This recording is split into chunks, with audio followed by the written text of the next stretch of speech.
Hi guys, welcome to all. இன்னைக்கு session நம்ம என்ன பார்க்க போறோம் அப்படின்னு பாத்தீங்கன்னா, பிசிக்ஸ்ல வரக்கூடிய வெப்பம் கண்ணா. வெப்பம் அப்படின்றது நம்ம ஆங்கிலத்துல ஹீட் அப்படின்னு சொல்லுவோம். ஸோ இந்த கான்செப்ட் தான் இன்னைக்கு செஷன்ல பார்க்க போறோம். That is also one kind of energy. இது வந்து ஒரு வகையான ஆற்றல்மா. இந்த வெப்ப ஆற்றலோட அளவு அப்படிங்கிறது ஒரு பொருள்ல இருக்கக்கூடிய துகள்களோட திசைவேகம், கவுண்ட் எண்ணிக்கை, அந்த துகளோட வகை அண்ட் சைஸ் இதை பொறுத்து தான் அமையும். ஓகேவா? ஒரு பொருளோட ஹீட் அப்படின்றது, ஹீட் எனர்ஜி அப்படின்றது என்னென்ன ஃபேக்டர்ஸ்லாம் பேஸ் பண்ணி வருது. நல்லா கவனிமா. வெப்பம்ன்ற டாபிக் பார்க்குறோம். இந்த வெப்பம் அப்படிங்கிறது ஒரு வகையான ஆற்றல். இந்த வெப்ப ஆற்றல், வெப்பநிலை அப்படிங்கிறது எதெல்லாம் பேஸ் பண்ணி பார்க்குறோம் அப்படின்னு பார்த்தோன்னா, ஒரு பொருள் இருக்குக்கண்ணா, இந்த பொருள் இருக்கக்கூடிய துகளின் திசை வேகம் ஃபர்ஸ்ட் ஃபேக்டர் கண்ணா. 2 அந்த துகள்களோட எண்ணிக்கை. 3 அந்த துகள் எப்படிப்பட்ட வகையை சேர்ந்தது. 4 அந்த துகளோட சைஸ் என்ன. இத 3ஐயும் பொறுத்து தான் வெப்ப ஆற்றலோட அளவு அப்படின்றது டிசைட் பண்ணப்படுது. புரிஞ்சுதாப்பா? இந்த பொருட்களை வெப்பப்படுத்தும் போது நல்லா கவனிங்க, மூலக்கூறுகளின் இயக்க ஆற்றல் அப்படிங்கிறது அதிகரிக்கும். ஒரு பொருளை நான் ஹீட் பண்றேன் அப்படின்னா என்ன ஆகும்? இதெல்லாம் கேட்கலாம்ப்பா, ஸ்டேட்மெண்ட்டை கேட்க வாய்ப்பு இருக்கு. மூலக்கூறுகளின் இயக்க ஆற்றல் அதிகரிக்குமா குறையுமா? அதிகரிக்கும். ஒரு பொருளை நான் வெப்பப்படுத்தினா மூலக்கூறோட இயக்க ஆற்றல் அப்படிங்கிறது அதிகமாகும். இதனால அந்த பொருளோட வெப்பநிலை அப்படிங்கிறது என்ன ஆகும் அப்படின்னு பார்த்தோன்னா உயரும். ஓகேவா? ஹை ரீச் ஆகும். புரிஞ்சுதுங்களா? வெப்பமும் வெப்பநிலையும் ஒன்று கிடையாது, தெளிவாக புரிஞ்சுக்கோங்க. அவை ஒன்றோட ஒன்று ரிலேட்டடா இருக்குமே தவிர அது ரெண்டும் ஒன்று கிடையாது. இதை கூட ஸ்டேட்மெண்ட்டாக கேட்கலாம். வெப்பமும் வெப்பநிலையும் ஒன்று அப்படின்னு ஒரு ஸ்டேட்மெண்ட் கொடுத்து ட்ரூ ஆர் ஃபால்ஸ் சொல்லுன்னு சொல்லிட்டாங்கன்னு வச்சுக்கோங்க. டைரக்டா கேட்க மாட்டா, இப்படி ஒரு 3 ஸ்டேட்மெண்ட் 4 ஸ்டேட்மெண்ட் கொடுத்து சரியான கூற்றை தேர்ந்தெடு அப்படின்னு கேட்கலாம். ஸோ அப்போ நம்ம இந்த மாதிரி ஸ்டேட்மெண்ட்லாம் தெளிவாக படிச்சுக்கணும். ஓகேவா? வெப்பநிலையை டிசைட் பண்ணக்கூடிய ஃபேக்டர்ஸ் படிச்சிட்டோம் ஃபர்ஸ்ட். ஓகேங்களா? அதை தொடர்ந்து மூலக்கூறுகளோட இயக்க ஆற்றல் அதிகரிக்குது. அதனால என்ன ஆகுது? அந்த பொருளோட வெப்பநிலை அப்படிங்கிறது உயரும். வெப்பநிலையும் வெப்பமும் ஒன்று கிடையாது, வேற வேற. ஆனால் ஒன்னோட ஒன்று தொடர்புடையது. ஒரு பொருளோட வெவ்வேறான 2 பண்புகள் அப்படின்னு சொல்லலாம், வெப்பம் மற்றும் வெப்பநிலை அப்படிங்கிறது. சரி கண்ணா, வெப்பநிலைனா என்ன, வெப்பம்னா என்ன அப்படின்றத பத்தி பார்ப்போம். ஸோ வெப்பம் அப்படிங்கிறது ஒரு பொருளோட வெப்பம் அப்படிங்கிறது என்ன? மூலக்கூறின் இயக்கத்தின் மொத்த ஆற்றல், அத வெப்பநிலை அப்படின்னு சொல்லுவோம். அப்படி இல்லையா, அந்த மூலக்கூறு இயக்கத்தின் சராசரி அப்படின்னு சொல்லலாம். வெப்பம் அப்படிங்கிறது ஆற்றல் கண்ணா. இந்த ஆற்றல் அப்படின்றது என்ன சொல்றோம்? ஒரு பொருளோட வெப்பம் அப்படிங்கிறது மூலக்கூறு இயக்கத்தின் மொத்த ஆற்றல் அப்படின்னு சொல்றோம். அதே வெப்பநிலைனா ஒரு ஆற்றலா, ஒரு வகை எனர்ஜியா அப்படின்னு கேட்டனா இல்ல. வெப்பநிலை அப்படிங்கிறது ஒரு வகையான எனர்ஜி கிடையாது. புரிஞ்சுதுங்களா? இது சராசரி வெப்ப ஆற்றலின் அளவை குறிக்கும். வெப்பநிலை அப்படிங்கிறது என்ன? எவ்வளவு வெப்பமா இருக்கு? 0 டிகிரி செல்சியஸ்ல இருக்கா, 100 டிகிரியில் இருக்கா, இல்ல 100+ இருக்கா, அதை பத்தி பாக்குறதா வெப்பநிலை. புரியுதுங்களா? தட் இஸ் அளவுங்க, அது மெஷர்மெண்ட்டுங்க.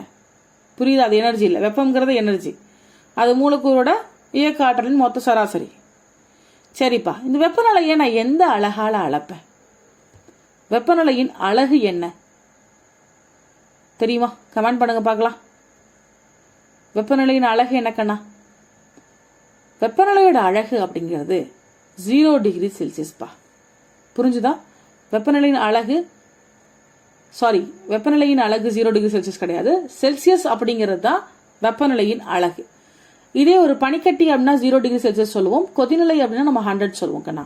நல்லா கவனி, வெப்பநிலையின் அழகு அப்படிங்கிறது செல்சியஸ் அல்லது கெல்வின். இதுதான் வெப்பநிலையின் அழகு. வெப்ப ஆற்றலோட அழகு அப்படின்னு எடுத்தனா அது ஜூல் கண்ணா. புரிஞ்சுதா இது வரைக்கும்? அடுத்தது கவனி, தனிச்சுழி வெப்பநிலை. தனிச்சுழி வெப்பநிலை என்ன? ஒரு பொருளை குளிர்விக்கக்கூடிய மிக குறைந்த வெப்பநிலை. எந்த அளவுக்கு அதை கூல் பண்ண முடியுமோ அந்த எக்ஸ்ட்ரீம் குறைந்த வெப்பநிலை, அதை நம்ம என்ன சொல்றோம்? தனிச்சுழி வெப்பநிலைன்னு சொல்றோம். இதுதான் நம்ம 0 கெல்வின் சொல்லுவோம். அல்லது 273.15 டிகிரி செல்சியஸ் அப்படின்னு சொல்லுவோம். நல்லா புரிஞ்சுக்கோ, தனிச்சுழி வெப்பநிலை என்ன? ஒரு பொருளை குளிர்விக்கக்கூடிய மிக குறைந்த அளவு வெப்பநிலையை தான் நம்ம என்ன சொல்றோம்? தனிச்சுழி வெப்பநிலை அப்படின்னு சொல்லுவோம் கண்ணா. ஓகே, இது என்னது 0 டிகிரி செல்சியஸ் அப்படின்னு சொல்லலாம். சரி கண்ணா, இந்த kelvin that is equal to Celsius அளவுகள் அப்படி எடுத்தனா செல்சியஸ் பிளஸ் 273 இது கெல்வின். சரி, நான் செல்சியஸ்லேயே சொல்றேன் அப்படின்னா கெல்வின் மைனஸ் 273. நான் கெல்வின்ல சொல்லும் போது என்னுடைய செல்சியஸோட பிளஸ் 273 ஆட் பண்ணும். இல்ல நான் செல்சியஸ்லேயே சொல்லிக்கிறேன் அப்படின்னா இருக்கக்கூடிய அளவுல இருந்து மைனஸ் 273. புரிஞ்சுதா? ஓகே, கன்வர்ஷன் உங்களுக்கு கேட்டாங்கன்னா நீங்க போடுறதுக்கு யூஸ்ஃபுல்லா இருக்கும். பிளஸ் 273 போட்டீங்கன்னா கெல்வின் கிடைக்கும், மைனஸ் 273 போட்டீங்கன்னா நமக்கு செல்சியஸ் கிடைக்கும். இந்த செல்சியஸ் அளவீட்டுல இருந்து ஃபாரன்ஹைட் அளவீட்டுக்கு மாற்றக்கூடிய முறை அப்படின்னு பாத்தீங்கன்னா இது வந்து பாருங்க, CF கொடுத்துருக்காங்களா, CF minus 32 okay into 100 is divided by 180 அப்படின்னு வரும் கண்ணா. இது புரிஞ்சுதா? இது நமக்கு தேவையில்லை, ஜஸ்ட் தெரிஞ்சு வச்சுக்கோங்க. ஓகே, அடுத்தது கவனிங்க, வாயு விதிகள். வெப்பம் ரெலவெண்டா வரக்கூடிய விதி கண்ணா. வாயு விதி அப்படிங்கிறது, வெப்பம் அப்படின்றது நமக்கு என்ன தெரியும், ஒரு வகையான ஆற்றல் தெரியும். வெப்பநிலைன்னு ஒரு வகை ஆற்றலா? வெப்பநிலைன்றது ஒரு வகை ஆற்றலா? Say yes or no? Okay good. So வெப்பநிலை அப்படிங்கிறது ஒரு வகை ஆற்றல் கிடையாது. வெப்பம்ன்றது ஒரு வகை ஆற்றல். இந்த வெப்ப ஆற்றல் அப்படிங்கிறது ஒரு வாயுவில் இருக்கக்கூடிய வெப்பநிலை, பருமன், அழுத்தம், இந்த இதுல மாறுபாடுகளை தோற்றுவிக்கும். அதுதாங்க வாயு விதி. ஒரு வாயுவோட வெப்பநிலை அப்படின்றது, வெப்ப ஆற்றல் ஒரு வாயுவோட வெப்பநிலை அப்படின்றது பார்த்தீங்கன்னா பருமன், அழுத்தம், இதெல்லாம் என்ன ஆகும், மாறுபாடை தோற்றுவிக்கும். அதுதாங்க வாயு விதி.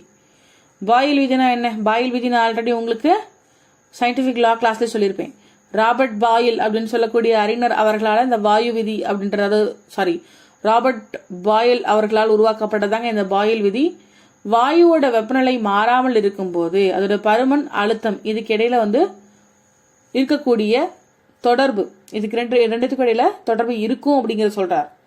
பாயில் விதி என்ன சொல்றாரு, ராபர்ட் பாயில் அப்படின்றவர் தான் சொல்றாரு, வாயுவோட வெப்பநிலை மாறல, என்னோட வாயுவோட வெப்பநிலை ஒரே அளவா இருக்குங்க. அப்படி இருக்கும்போது அதோடைய பருமனுக்கும் அழுத்தத்துக்கும் இடையில ஒரு தொடர்பு இருக்கு. அது சொல்றதுதான் பாயில் விதி. வெப்பநிலை மாறாம இருக்கும்போது ஒரு குறிப்பிட்ட நிலையில் இருக்கக்கூடிய ஒரு வாயுவை நீங்க அழுத்துறீங்க, அதாவது ஒரு பாலோ இல்ல பலூனோ நீங்க ப்ரெஷர் பண்றீங்க அப்படின்னா அது எப்படி இருக்கும், அதோட பருமனுக்கு எதிர்த்தகவல வெளியே என்ன ஆகும், அந்த கேஸ் அப்படின்றது வெளியே போகும். சரி, இதாங்க பாயில் விதி. எல்லா டைரக்ஷன்லயும் போகும் அப்படின்ட்டு நான் உங்களுக்கு ஃபர்ஸ்ட் கிளாஸ்ல சொல்லியிருப்பேன் சயின்டிபிக் லால. அடுத்து கவனிங்க, சார்லஸ் லா. இந்த சார்லஸ் லா அப்படின்றது அழுத்தம் மாறாம இருக்கும் போது என்ன ஆகும் கவனிங்க, ஒரு குறிப்பிட்ட நிறைய இருக்கக்கூடிய வாயுவின் பருமன் அந்த கெல்வின் வெப்பநிலைக்கு நேர்த்தகவுல இருக்கும். அழுத்தம் மாறாதப்ப ஒரு குறிப்பிட்ட வாயு இருக்கக்கூடிய, வாயுவோட பருமன் இருக்கக்கூடிய பொருள் அந்த கெல்வின் வெப்பநிலைக்கு நேர்த்தகவல் இருக்கும். இதுதான் சார்லஸ் விதி. புரிஞ்சுதுங்களா? அதாவது பருமன் மாறாமல் இருக்கும்போது ஒரு குறிப்பிட்ட நிறைய இருக்கக்கூடிய வாயுவின் அழுத்தம் கெல்வின் வெப்பநிலைக்கு நேர்த்தகவல் இருக்கும். இதுதான் விஷயம். ஸோ நெக்ஸ்ட் திங்க், வெப்ப என்ஜின்கள். வெப்ப என்ஜின்கள்னா என்ன? எனிபடிஸ்? எரிபொருட்களோட வேதி ஆற்றல், அதாவது நீங்க ஒரு பெட்ரோல் போடுறீங்க இல்ல டீசல் போடுறீங்கன்னு வைங்க, அதோட வேதி ஆற்றல், இந்த கெமிக்கல் எனர்ஜி அப்படின்றது என்னவாகும், இயக்க ஆற்றலா மாறும் கண்ணா. அப்பதானே அந்த வெஹிக்கிள் ஓடும். எரிபொருளின் வேதி ஆற்றலை இயக்க ஆற்றலாக மாற்றப்படுறதுதான் வெப்ப என்ஜின்கள். ஓகேவா? உலகின் தொழில் புரட்சிக்கு இந்த வெப்ப என்ஜின்கள் தான் என்ன இருக்கு, வித்திட்டு இருக்கிறது. புரியுதுங்களா? அடுத்து கவனிங்க, வகைகள். இதுல 2 டைப் சொல்றோம். நம்ம என்ன சொல்றோம், 2 வகைகள் சொல்றோம் கண்ணா. ஒன்னு என்னது, உள் எரி எந்திரம். ஓகேவா? உள்ளெரி இயந்திரம். அடுத்து பாத்தீங்கன்னா வெளி எரி இயந்திரம். என்ன இது உள் வெளிய? புரியுதுங்களா? உள் எரி இயந்திரம் அப்படின்றது பெட்ரோல் கண்ணா. நான் சொன்ன மாதிரி பெட்ரோலோ டீசலோ போடுறேன், அதுல இருக்கக்கூடிய வேதி ஆற்றல் இயக்க ஆற்றலா கன்வெர்ட் ஆகுது, அது வெப்ப என்ஜின். அதே போல வெளி எரி இயந்திரம் அப்படின்றதுக்கு நீங்க எக்ஸாம்பிள் அப்படின்னு பாத்தீங்கன்னா நீராவி இயந்திரம். புரிஞ்சுதா இது வரைக்கும்? அடுத்து கவனிங்க, வெப்பமானிகளோட அடிப்படை தத்துவம் என்ன, என்னென்ன பேஸ் அதுல இருக்கு? திட, திரவ, வாயு இந்த பொருட்கள்ல விரிவடையக்கூடிய பண்பு, இதுதான் வெப்பமானியோட அடிப்படை தத்துவம். அந்த விரிவடைகிறத பொறுத்து தான் வெப்பநிலை நம்ம என்ன சொல்லுவோம், மானிட்டரைஸ் பண்ணுவோம். கவனிங்க, என்னென்ன மாதிரியான வெப்பமானிகள் இருக்கு. கவனி, ஃபர்ஸ்ட் திங், பாதரச வெப்பமானி. இதோட கொதிநிலை என்னவா இருக்கும், உருகுநிலை என்னவா இருக்கும், அதாவது லோ டு ஹை. ஓகேவா?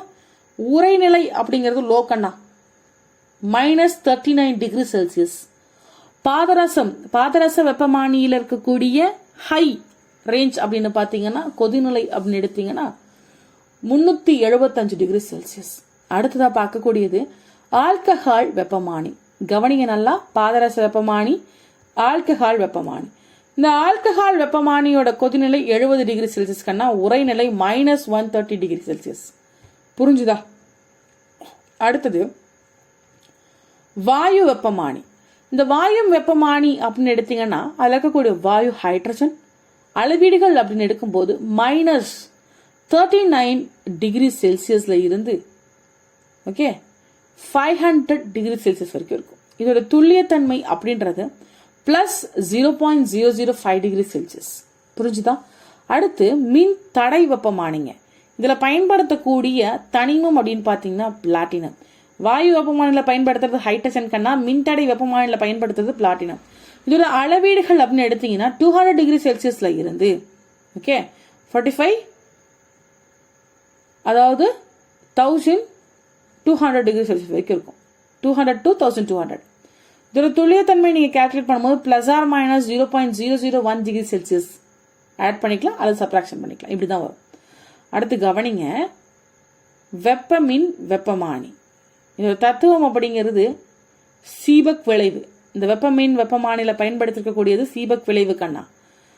ஓகே, இதுல அளவீடுகள் அப்படின்னு எடுத்தீங்கன்னா lowest 0 degree Celsius, highest 3000 degree Celsius. Next thing, வெப்ப கதிர் விசில் அண்ட் வெப்பமானி. பைரோமீட்டர் கண்ணா, இது என்னன்னு சொல்லுவோம், பைரோமீட்டர்ல இது பயன்படுத்தப்படுது.